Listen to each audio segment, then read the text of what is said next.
आज मैं आप सभी को एक ऐसी अद्भुत वनस्पति के बारे में जानकारी देने जा रहा हूं, जिसे अलग-अलग क्षेत्रों में अलग-अलग नामों से जाना जाता है। यह एक प्रकार की बेल होती है, जिसे कई जगहों पर अमर बेल या आकाश बेल कहा जाता है। संभव है कि आपके क्षेत्र में इसे किसी और नाम से पहचाना जाता हो। यदि ऐसा है, तो कृपया हमें कमेंट में जरूर बताएं कि आपके यहाँ इसे किस नाम से जाना जाता है। अमर बेल एक परजीवी पौधा है, जो जिस भी पेड़ से लिपटती है, उसकी समस्त ऊर्जा और पोषण को अवशोषित कर लेती है।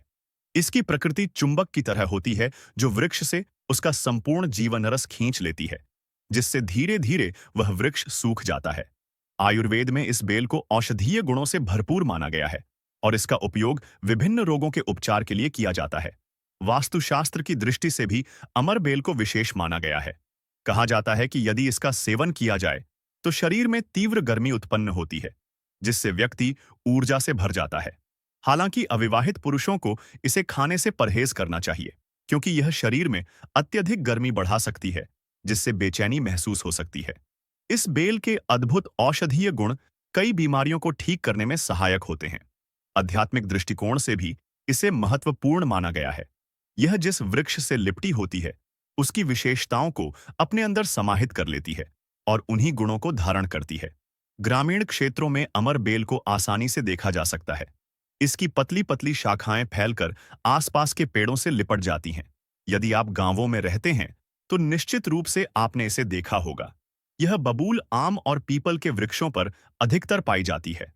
खास तौर पर आम और पीपल के वृक्षों पर उगी अमर बेल को अत्यधिक प्रभावशाली माना जाता है। धार्मिक और तांत्रिक दृष्टि से जंगल में उगने वाली अमर बेल का विशेष महत्व है, जबकि घरों के आसपास पाई जाने वाली बेल को आयुर्वेद में उपयोगी माना जाता है।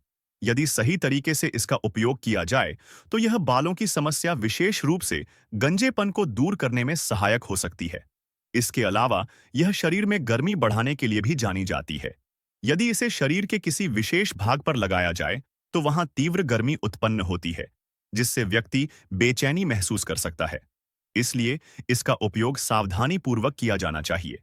विवाहित पुरुषों के लिए यह ऊर्जा को संतुलित करने में सहायक हो सकती है, लेकिन अविवाहित पुरुषों के लिए यह परेशानी का कारण बन सकती है। हमारा उद्देश्य केवल आयुर्वेदिक ज्ञान को पुनः जीवित करना और इसे लोगों तक पहुंचाना है, ताकि इस प्राकृतिक धरोहर का लाभ सभी उठा सकें। हमें इस बात से फर्क नहीं पड़ता कि हमारे वीडियो पर कितने व्यूज आते हैं या हमारे सब्सक्राइबर कितने बढ़ते हैं। हमारा लक्ष्य केवल यह है कि यदि हमारे द्वारा दी गई जानकारी किसी एक भी व्यक्ति के लिए लाभकारी सिद्ध होती है, तो यह हमारे लिए सबसे बड़ी उपलब्धि होगी। यदि आप भी भारतीय वनस्पतियों और औषधीय ज्ञान को महत्व देते हैं, तो इस जानकारी को आगे साझा करें और कमेंट में जय हिंद, जय आयुर्वेद अवश्य लिखें। दोस्तों, आपको बता दें कि ऐसी स्थिति में अमरबेल का उपाय मत करना। पत्नी हो तो ही यह उपाय करना, या कोई भी हो तो यह उपाय कर सकते हैं, लेकिन सूझबूझ के साथ ही करना। नहीं तो आप उसके गर्भ ठहरा सकते हैं, वह गर्भवती हो सकती है। और हमारी राय यह है कि शादी के बाद हिस्ट्री को गर्भवती करना चाहिए। दोस्तों, अमरबेल का तेल आपको मार्केट में मिल जाएगा। अमरबेल के तेल को अगर आप गंजे सवाल अपने हिस्से पर लगाना शुरू करते हैं, तो धीरे धीरे आपके रोम उगना शुरू हो जाते हैं, फिर से बाल आ जाते हैं। लेकिन इसमें थोड़ा आपको समय लगता है। आप चाहे तो अमरबेल को पीस करके आप अपने गंजे सिरवा हिस्से पर लगा सकते हैं। सबसे पहले तो आपको हेयर फॉल से बचाएगी। दूसरा, आपके जो झड़े हुए बाल हैं, पुनः धीरे धीरे उगना शुरू हो जाते हैं। आप चाहें तो अमरबेल को कुछ संख्या में ले लीजिए और आप सरसों के तेल में इसे उबाल करके रख लीजिए, और नित्य अगर आप गंजे सिर पर मालिश करते हैं, तो बाल आना शुरू कर देता है। दोस्तों, बहुत सी ऐसी माता बहनें हैं, या फिर आपके घर परिवार में कोई ऐसी माता बहन होंगी जिनके गर्भ नहीं ठहरता। सभी चेकअप तो सही है, सब कुछ सही है, लेकिन बार बार गर्भपात होता है, गर्भ नहीं ठहरता, या फिर मासिक धर्म बंद हो चुका है। ध्यान से सुनना, मैं जो जानकारी बता रहा हूं, लाखों रुपए खर्च करेंगे, फिर भी इस तरह की गुप्त जानकारी कोई नहीं बताने वाला। जिनका गर्भ नहीं ठहरता, माता बहनें ध्यान दीजिए, या फिर जिनके शुक्राणु बहुत ही पतले हैं, जो भाई लोग अपने शुक्राणु को मजबूत बनाना चाहते हैं, बच्चा पैदा करने में सामर्थ्यवान होना चाहते हैं, एक काम जरूर करिएगा, इसमें नहीं करना चाहिए। जनहित अवजन कल्याण के लिए यह जानकारी बता रहा हूं, ध्यान से सुनिए। दोस्त, जिनका गर्भ नहीं ठहरता या फिर जिनके शुक्राणु बहुत पतले हैं, या फिर चाहते हैं तो यह दोनों काम पति पत्नी दोनों कर सकते हैं। तो आधे गिलास गुनगुने दूध में आपको आधे चम्मच से कम मात्रा में अमरबेल का पाउडर लेना है। इसे डाल करके एक टाइम पीना है। रात में सोने से पहले पति और पत्नी अगर दोनों पीते हैं तो बहुत ही अति उत्तम है। महिलाओं को क्या करना है? रथों के 5 दिन बाद, रथ अर्थात मासिक धर्म के 5 दिन बाद से आपको नित्य 2 महीने तक पीना है। अगर आपका गर्भ नहीं ठहरता है तो गर्भ ठहर जाएगा, अर्थात आपका गर्भ रुक जाएगा। क्यों भाई? लोग जिनके शुक्राणु बहुत पतले हैं, बच्चे पैदा करने में सामर्थ्यवान नहीं है, उनके शुक्राणु गाढ़ी हो जाएंगे और बच्चे पैदा करने में सामर्थ्यवान हो जाते हैं। अगर पति पत्नी दोनों इस उपाय को अपनाते हैं तो निश्चित रूप से उन्हें पूरा लाभ मिलता है। बस शर्त यह है कि आपको इस पर विश्वास रखना होगा। जिनके घर में छोटे बच्चे हैं, खासकर वे बच्चे जो उम्र के अनुसार बढ़ नहीं रहे, उनकी ग्रोथ रुक गई है, तो यह उपाय उनके लिए बहुत फायदेमंद साबित हो सकता है। अक्सर गांवों या सड़कों पर ऐसे बच्चे देखने को मिलते हैं जिनकी लंबाई नहीं बढ़ती और वे छोटे ही रह जाते हैं। यदि उनके माता पिता, भाई बहन या घर के बड़े इस उपाय को अपनाना चाहते हैं तो ध्यानपूर्वक इसे समझें। आम के वृक्ष पर उगी अमरबेल का पाउडर तैयार करें। इसे अच्छी तरह सुखाकर पीस लें। फिर इस पाउडर की बहुत थोड़ी मात्रा, लगभग 1 चम्मच का 25वां हिस्सा, गुनगुने दूध में मिलाकर रोजाना एक बार बच्चे को पिलाएं। धीरे धीरे उनके शारीरिक विकास में सुधार दिखने लगेगा और वे अपनी उम्र के अन्य बच्चों की तरह बढ़ने लगेंगे। आयुर्वेद में ऐसी जानकारियां अत्यंत मूल्यवान होती हैं और आज भी इन प्राचीन विधियों में जीवन का रहस्य छिपा है। आयुर्वेद व्यक्ति को कभी भी नुकसान नहीं करता है, इसलिए हमें आयुर्वेद की तरफ पुनः बढ़ना चाहिए। इसके बाद बालों का झड़ना रोकता है। अमरबेल के पानी से अगर बाल धुए जाएं, तो जिनको हेयर फॉल होता है, बाल झड़ रहे हैं, बाल झड़ने रोकने का काम करते हैं। दोस्तों, इसके बाद आपका कैसा भी पुराना घाव हो, लंबे समय से आपका घाव सूख नहीं रहा है, सबसे ज्यादा तो शुगर की, जिससे बीमारी होती है, ऐसे लोगों के घाव नहीं सूखते हैं। ध्यान से सुनिए। तो अगर जो लोग शुगर पेशेंट है, शुगर की बीमारी से ग्रसित हैं, जिनके घाव नहीं सूखते, एक काम जरूर करना चाहे, जो भी समस्या हो, आपके घाव नहीं सूख रहे हैं, तो अमरबेल को सूखा करके इसका पाउडर बना लेना और इसके पाउडर के चूर्ण को आपको अपने घाव पर लगाना है। धीरे धीरे देखना, यह आपके गांव के बैक्टीरिया को मार देता है, साफ कर देता है। बिल्कुल ही धीरे धीरे आपका घाव भरना शुरू हो जाता है। यह जिस भी वृक्ष पर होती है उसका सर्वनाश कर देती है। दोस्तों, गांव बहुत ही छोटी सी चीज है। अपर लगाते हैं, घाव के समस्त कीड़ों को नष्ट कर देते हैं। बिल्कुल, यह गांव को पुनः पहले जैसा ठीक कर देंगे, साफ कर देंगे। इसके बाद है, जैसे कि बहुत सारी माता बहनें जो प्रसूता स्त्री है, प्रसूता स्त्री का अगर प्लेसेंटा नहीं निकल रहा है, जिसे हम बोलचाल की भाषा में बोलते हैं, ध्यान से सुने, जब से हम अंग्रेजी में प्लेसेंटा के नाम से जानते हैं और जैसे हम बोलचाल की भाषा में बोलते हैं प्रसूता स्त्री का, अगर बच्चा तो निकल गया है लेकिन बाहर नहीं निकल रहा है, तो आप इसका काढ़ा बना लीजिए, अमरबेल का थोड़ा सा। जैसे आप चाय पीते हैं दोस्तों, उसी तरह इसका काढ़ा आपको बना लेना है और जो प्रसूता स्त्री है उसे पीला देना है। बिल्कुल जल्दी जो प्लेसेंटा होता जल्दी निकल जाता है, बिल्कुल सुगमता से निकलता है, किसी तरह का कोई दर्द नहीं होता है। दोस्तों, यदि 1 लीटर पानी में 200 ग्राम अमरबेल डालकर उबाला जाए और गैस बर्तन को उतारने के बाद इस उबली अमरबेल में 100 ग्राम कच्ची शराब डालकर और इसकी भाप से अंडकोश की सिकाई की जाए, तो अंडकोश पर लगी पुरानी से पुरानी चोट, सूजन, गांठ दर्द मात्र 24 घंटे में ठीक हो जाती है। दोस्तों, जब अंडकोश पर चोट लग जाती है तो यह उपाय जरूर करता हूं। हम अपनी माता की सौगंध खाते हैं।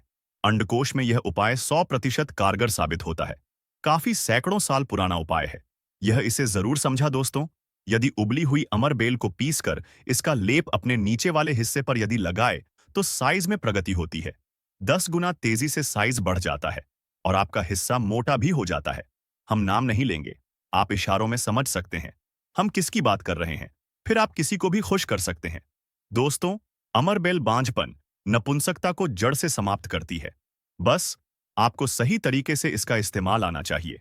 यदि कोई भी पुरुष उबली हुई अमर का पानी घोले के तेल में लगाकर अपने नीचे वाले हिस्से पर यदि लगाता है, इससे मालिश करता है, तो ऐसी गर्मी पैदा होती है जिसके कारण सामने वाला भी आपकी गर्मी से जल सकता है। यह आप तब करें जब आपका पार्टनर हो।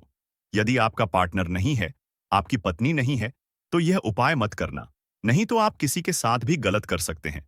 या आपका कोई साथी है तो यह कार्य कर सकते हैं। लेकिन आपकी गर्मी के कारण आपका साथी भी चल सकता है। थोड़ा सावधान रहे को बहुत कम मात्रा में इस्तेमाल करना। हफ्ते में 1-2 बार यदि डेली इस्तेमाल करोगे तो आप इसकी गर्मी के कारण पागल हो सकते हैं। वह वाला पागल नहीं, गर्मी वाला पागल दोस्तों। मैंने आप लोगों को इसका आयुर्वेदिक उपाय बता दिया है। चलिए, मैं आप लोगों को इसका तांत्रिक उपाय बताऊंगा, इसका धार्मिक उपाय बताऊंगा, क्योंकि यह भी जानना बहुत बेहद जरूरी है। अमर बेल से व्यक्ति भूत भविष्य वर्तमान जान सकता है। जो जंगल की अमर बेल हो, पीपल के वृक्ष पर लगी कि अमर बेल हो। ठीक है, आपको अपने ग्रामीण इलाकों की अमर बेल का उपाय नहीं करना है। जंगल की अमर बेल का उपाय करना है। पीपल के वृक्ष पर लगी जो जंगल की अमर बेल होती है। अगर आप इसे निमंत्रण देकर के लाते हैं, निमंत्रण के समय बोलना है कि मैं भूत वर्तमान भविष्य की जानने के लिए आपको ले जाने आया हूं।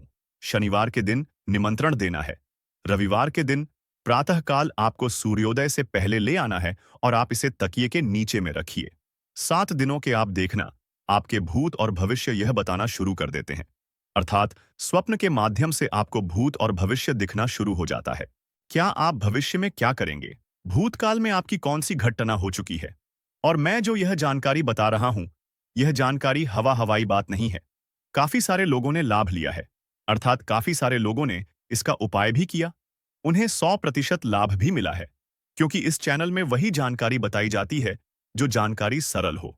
मैं आपका लाभ छिपा हूं। दोस्तों, बोलेंगे कि सट्टे में नंबर जानने के लिए मैं यह अमर बेल का उपाय करें तो क्या देखेंगे? बिल्कुल ऐसा नहीं है। हाँ, आपको निकट भविष्य में, भूत भविष्य, वर्तमान में जो होने वाली घटना है उसे बिल्कुल ही दिखाता है दोस्तों। इसके बाद ऐसा समझा जाता है कि अमर बेल को अगर शत्रु के घर में फेंक दिया जाए तो शत्रु के धन का नाश कर देता है, उनका सर्वत्र नाश कर देता है। जी हाँ, बिल्कुल ही। अगर विधिवत चामुंडा मंत्र सिद्ध करके, चामुंडा मंत्र से सिद्ध करके अगर अमर बेल को शत्रु के घर में फेंक दिया जाए, चामुंडा मंत्र आपको बिल्कुल ही गगल पर मिल जाएगा। कोई भी चामुंडा मंत्र प्राप्त सकते हैं, इसमें कोई निर्धारित नहीं है। चामुंडा मंत्र अर्थात काली माता के मंत्र। तो चामुंडा मंत्र से अगर इसे अभिमंत्रित करके शत्रु के घर में फेंका जाए तो यह शत्रु के धन नाश कर देती है, शत्रु का सर्वनाश कर देती है। दोस्तों, अमर बेल को आपको साधारण नहीं है। अमर बेल यह कहा जाए तो एक तरह की व्यक्ति को करोड़पति कर सकती है। ऐसा कहा जाता है विधि विधान। अगर अगर विधिपूर्वक गुरु पुष्य नक्षत्र में, रवि पुष्य नक्षत्र में अमर बेल को निमंत्रण देकर के लाया जाए और इसे निमंत्रण देकर के लाने के बाद अगर आप इसे एक लता की भांति खाली जगह आपके घर में, जहां पर ली जगह हो या फिर बगीचे में खाली जगह हो, वह वहां पर लगाते हैं, तो जैसे जैसे इनका ग्रोथ होना शुरू होता है, जैसे जैसे इनका आकार बढ़ना शुरू होता है, आपके जीवन में धन दौलत, सुख शांति एवं धन की देवी माँ लक्ष्मी अर्थात पैसों की वृद्धि आपके जीवन में होना शुरू हो जाती है। तो आशा करता हूं कि अमर बेल के बारे में जो आयुर्वेदिक एवं धार्मिक उपाय बताया हो, यह उपाय आपके जीवन में मंगलमय एवं कल्याणकारी साबित जरूर होंगे। एक लायक जरूर करें। विधि विधान। अगर विधि पूर्वक गुरु पुष्य नक्षत्र में, रवि पुष्य नक्षत्र में अमर बेल को निमंत्रण देकर के लाया जाए, इसे निमंत्रण देकर खिलाने लाने के बाद अगर आप इसे एक लता की भांति खाली जगह आपके घर में, जहां पर खाली जगह हो या फिर बगीचे में खाली जगह हो, वह वहां पर लगाते हैं, तो जैसे जैसे इनका ग्रोथ होना शुरू होता है, जैसे जैसे इनका आकार बढ़ना शुरू होता है, वैसे वैसे आपके जीवन में धन दौलत, सुख शांति एवं धन की देवी माँ लक्ष्मी अर्थात पैसों की वृद्धि आपके जीवन में होना शुरू हो जाती है। तो आशा करता हूं कि बेल के बारे में जो आयुर्वेदिक एवं धार्मिक उपाय बताया हो, यह उपाय आपके जीवन में मंगलमय एवं कल्याणकारी साबित जरूर होंगे। तो एक टुकड़ा खाते ही औरत को आप खुश कर सकते हैं। मर्दों के लिए अमृत है। यह पौधा भीड़ भाड़, सत्यानाशी या गंगौरी एक अमेरिकी वनस्पति है, परंतु भारत में यह सब स्थानों पर पैदा होता है। सत्यनाशी के किसी भी अंग को तोड़ने से उसमें से स्वर्ण सदृश्य पित्त वर्ण का दूध निकलता है, इसलिए इसे स्वर्णशर भी कहते हैं। यह सत्यानाशी का पौधा है जिसे शास्त्रों में सिद्धियों को देने वाला और रोग अर्थात निरोगी काया देने वाला कहा गया है। वैसे हम लोग अपने काम को सिद्ध करने के लिए अलग अलग कई तरीके उपाय करते हैं और कुछ लोगों के उपाय सिद्ध भी हो जाते हैं। परंतु फर्क क्या होता है? सही तरीके से, सही मुहूर्त पर अगर कुछ उपाय करते तो वह उपाय सारे के सारे कारगर होते हैं। और आज मैं फिर से एक बहुत ही सुंदर सी वनस्पति के बारे में जानकारी लेकर के आया हूं कि अगर आप उपाय को करके सिद्ध करके अगर इसका उपाय कर लेते तो यकीन मानिए आपका हर काम पूरा होगा। वैसे तंत्र शस्त्र में आज मैं जिस पौधे के बारे में बताने जा रहे हैं, इस पौधे के बारे में अनेक सारे टोटके बताए गए, परंतु उनमें से मैं कुछ खास उपाय में लेकर के आया हूं, जिन उपायों को करने से आपके जीवन में चल रही परेशानी है, जो धन संबंधित समस्या है, घर में अनेक तरह की दिक्कत होती है, गृह दोष, उन सारे के सारे दिक्कतों को यूं ही चुटकियों में खत्म कर देता है। आपके जीवन में पेड़ पौधों का विशेष महत्व होता है और यह केवल तंत्र शास्त्र के अनुसार ही प्रभावी नहीं होते, बल्कि आयुर्वेद के दृष्टिकोण से भी बहुत लाभकारी होते हैं। आज मैं आपको इस वीडियो में इन दोनों पहलुओं की जानकारी दूंगा। सबसे पहले हम तंत्र शास्त्र के अनुसार इस पौधे की शक्ति और महत्व के बारे में चर्चा करेंगे और फिर जानेंगे कि आयुर्वेदिक दृष्टि से यह कैसे उपयोगी है। पेड़ पौधों की जानकारी रखना अत्यंत आवश्यक होता है, विशेष रूप से औषधीय पौधों की। जिन व्यक्तियों को जड़ी बूटियों की जानकारी होती है, उन्हें जीवन में कहीं भी भटकने की आवश्यकता नहीं पड़ती। वे घर पर ही इनका उपयोग करके अपनी समस्याओं का समाधान प्राप्त कर सकते हैं। ऐसे व्यक्ति न केवल रोगों से सुरक्षित रहते हैं, बल्कि उन्हें कभी भी धन धान्य की कमी भी नहीं होती। आवश्यक केवल यह है कि हम सही विधि से इन उपायों को अपनाएं। हम सभी जानते हैं कि पेड़ पौधों में देवी देवताओं का अंश होता है। इनका उचित प्रयोग करने से हमें न केवल शारीरिक बल्कि मानसिक और आर्थिक लाभ भी मिलते हैं। आयुर्वेद में वर्णित जड़ी बूटियों से उपचार शीघ्रता से प्रभावी होता है, क्योंकि इनमें प्राकृतिक और दैविक दोनों शक्तियां समाहित होती हैं। यह दोनों शक्तियां मिलकर किसी भी समस्या का समाधान कर सकती हैं। अब मैं आपको एक ऐसे ही विशेष पौधे के बारे में बताने जा रहा हूं, जो अत्यंत प्रभावशाली है। यह पौधा अक्सर आपके आसपास तालाबों के किनारे, नालों के पास, सड़कों के किनारे और कई अन्य स्थानों पर देखा जा सकता है। इस पौधे के पत्तों में छोटे कांटे होते हैं और इसका फूल अत्यंत सुंदर स्वर्णिम रंग का होता है। यह पौधा अनेक नामों से जाना जाता है, लेकिन मैं इसे ब्रह्मदत्त के नाम से जानता हूं। कई लोग इसे ब्रह्मडंडी या सत्यानाशी भी कहते हैं। यह पौधा देखने में एक जंगली पौधे की तरह प्रतीत होता है, लेकिन यह हर प्रकार के पर्यावरण में पाया जाता है, चाहे वह गांव हो, शहर हो या फिर किसी नदी नाले के किनारे सूखी भूमि पर। अब मैं आपको इस पौधे से जुड़े कुछ महत्वपूर्ण टोटकों के बारे में बताऊंगा। यह पौधा विशेष रूप से तब प्रभावी होता है जब इसे किसी शुभ मुहूर्त में उपयोग किया जाए, जैसे कि दिवाली, अमावस्या, पूर्णिमा या ग्रहण के समय। इन विशेष दिनों में किया गया उपाय अधिक शक्तिशाली माना जाता है। यह एक छोटा सा उपाय है, लेकिन अत्यधिक प्रभावी हो सकता है। यदि आप इस पौधे का उपाय करना चाहते हैं, तो सबसे पहले आपको इसे एक दिन पहले निमंत्रण देना होगा। इसका अर्थ यह है कि यदि आप इसे अमावस्या के दिन उपयोग करना चाहते हैं, तो उससे एक दिन पहले इसे अपने घर लाने का संकल्प करें। जब आप इस पौधे को उखाड़ कर लाएं, तो ध्यान रखें कि इसे नंगे पैर लेकर आए। यह प्रक्रिया विशेष रूप से महत्वपूर्ण होती है। जब आप इस पौधे को घर पर लाएं, तो सबसे पहले इसे स्वच्छ जल से धो लें। इसके बाद इस पर गंगा जल का छिड़काव करें, ताकि यह पूर्ण रूप से पवित्र हो जाए। गंगा जल किसी भी चीज को शुद्ध करने के लिए अत्यंत प्रभावी माना जाता है। इसके बाद इस पौधे को पंचामृत से स्नान कराएं। यह प्रक्रिया पौधे को और अधिक शक्तिशाली बनाती है। अब उपाय की विधि पर ध्यान दें। सबसे पहले आपको एक लाल कपड़ा लेना होगा। इस लाल कपड़े में इस पौधे की जड़ों को लपेटकर एक छोटी पोटली बनानी होगी। इस पोटली को माता लक्ष्मी के चरणों में समर्पित करें और वहां इसे कुछ समय के लिए रखें। इस दौरान माता लक्ष्मी के बीज मंत्र ओम महालक्ष्म्यै नमः का 108 बार जाप करें। इस प्रक्रिया से इस पौधे में दिव्य शक्ति प्रवाहित हो जाती है और यह अत्यंत प्रभावी सिद्ध हो जाता है। इसके बाद इस पोटली को अपने घर के किसी पवित्र स्थान पर रखें। इसे रसोई घर, तिजोरी, भंडार गृह या किसी अन्य शुभ स्थान पर रखा जा सकता है। ध्यान रखें कि इसे किसी ऐसी जगह पर न रखें जहां बार बार किसी की नजर पड़े। यह उपाय करने से आपको धन, सुख, समृद्धि और शांति की प्राप्ति होगी। इस प्रकार इस विशेष पौधे का सही विधि से प्रयोग करके आप अपने जीवन में सुख समृद्धि ला सकते हैं। यह न केवल तंत्र शास्त्र में महत्व रखता है, बल्कि आयुर्वेद में भी इसे अत्यंत उपयोगी माना गया है। इसलिए जब भी आप इसे देखें, तो इसके महत्व को समझें और इसे उचित विधि से अपनाएं।